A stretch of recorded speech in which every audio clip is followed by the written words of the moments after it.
गरीब दादी का पालक पनीर ढाबा। भीमपुर नामक गांव में रघु अपनी पत्नी सरिता और पोते रोहन के साथ रहा करता था। रोहन के माता पिता पिछले साल कोरोना महामारी में चल बसे थे। तभी से रघु सरपंच के खेतों में काम करके बड़ी मुश्किल से जैसे तैसे घर चलाता था। रोहन, सरिता, कहाँ हो? आया दादाजी। क्या हुआ जी, बड़ी जल्दी में हो? अरे खुशी की बात है, इसीलिए जल्दी में हूँ। अपने सरपंच जी के बेटे की शहर में नौकरी लगी है। हमें भी न्योता दिया है उन्होंने, तो तुम और रोहन तैयार रहना। पर इतने बड़े घर में दावत है तो थोड़ा ठीक से तो चलना होगा ना जी। हाँ वो तो है, वहाँ शहर के सारे बड़े बड़े लोग आएंगे। हाँ, और वहाँ खाने के लिए बहुत कुछ मिलेगा ना दादाजी। हाँ हाँ, और वो सब तुम भी खाओगे।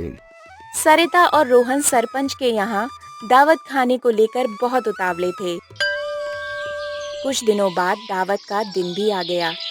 रघु सरिता और रोहन को लेकर दावत में पहुंचा। पंडाल में एक से बढ़कर एक स्वादिष्ट व्यंजन सजे हुए थे, मगर सरिता और रोहन की नजर बस पालक पनीर पर ही अटकी हुई थी। जब खाने की शुरुआत हुई तो दोनों ने पेट भरकर पालक पनीर खाया और रोहन ने तो पहली बार पालक पनीर चखा था। असल में रघु सरपंच के यहाँ काम करके जो पैसे लाता, उसमें 2 वक्त का रूखा सूखा ही खा सकते थे।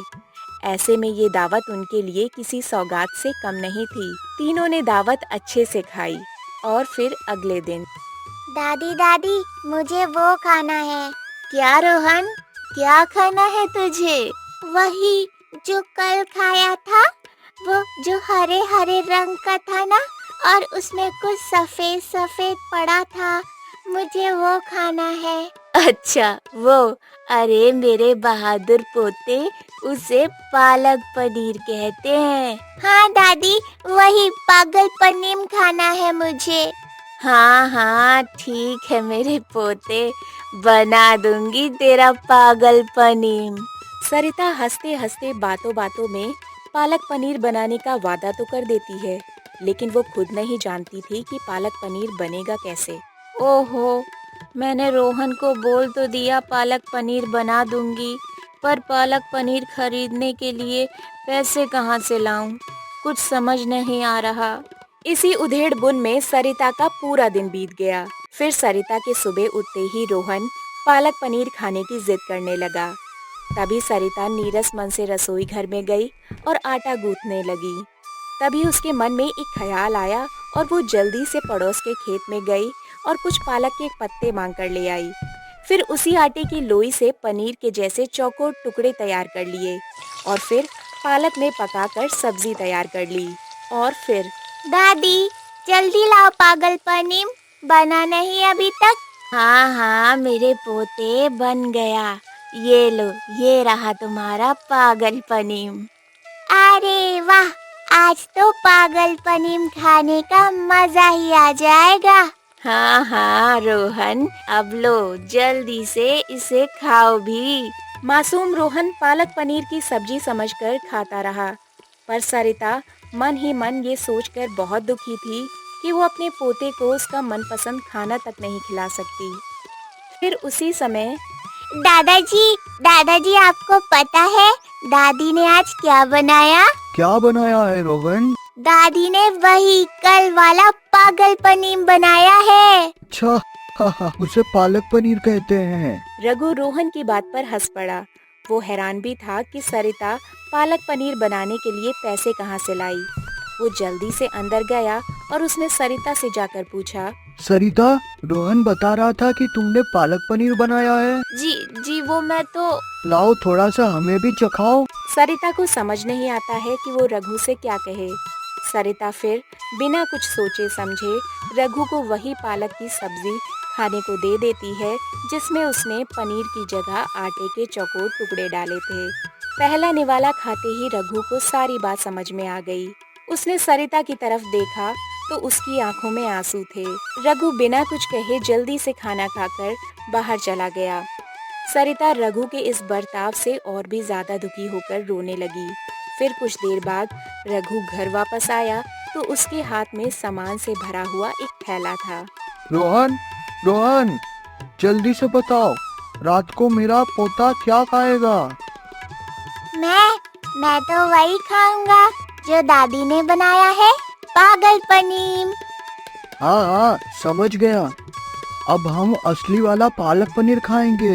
रघु के हाथों में पालक पनीर, क्रीम और कुछ मसाले थे जो कि पालक पनीर बनाने के लिए चाहिए होते हैं। वो सारा सामान उधार लेकर आया था।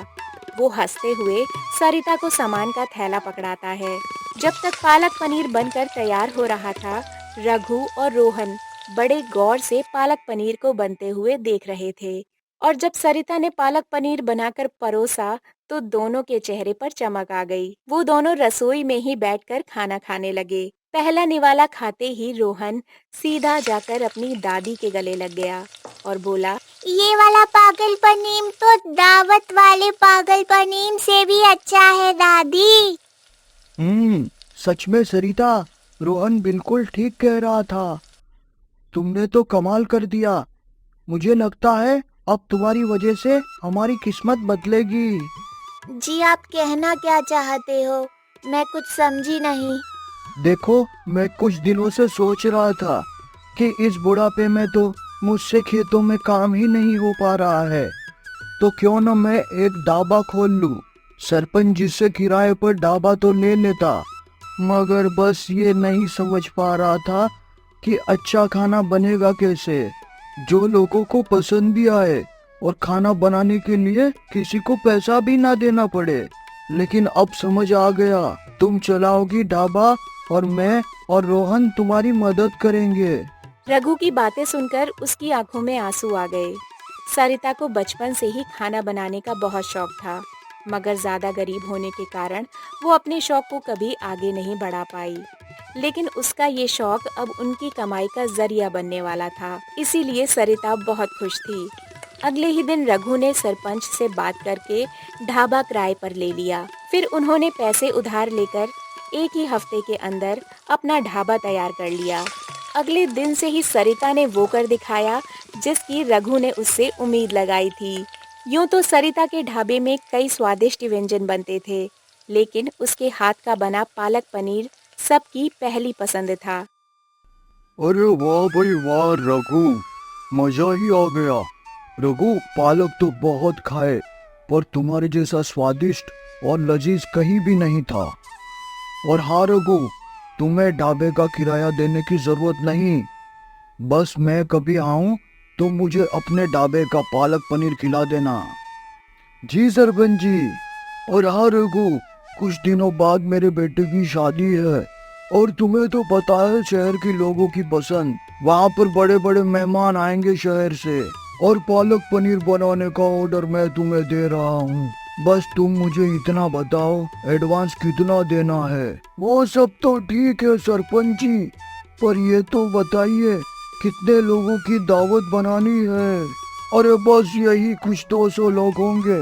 और हाँ, इसके बाद मुझे और कुछ काम है तुमसे। वो क्या सरपंच जी?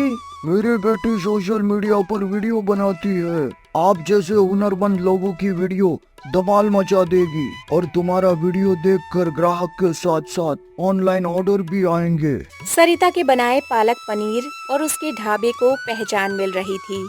रघु और सरिता अब बहुत खुश रहने लगे थे, लेकिन सबसे ज्यादा खुश था रोहन, क्योंकि उसे अब अपना मनपसंद पागल पनीर जो खाने को मिल रहा था। ऐसे ही मजेदार वीडियोस के लिए हमारे चैनल को सब्सक्राइब करें।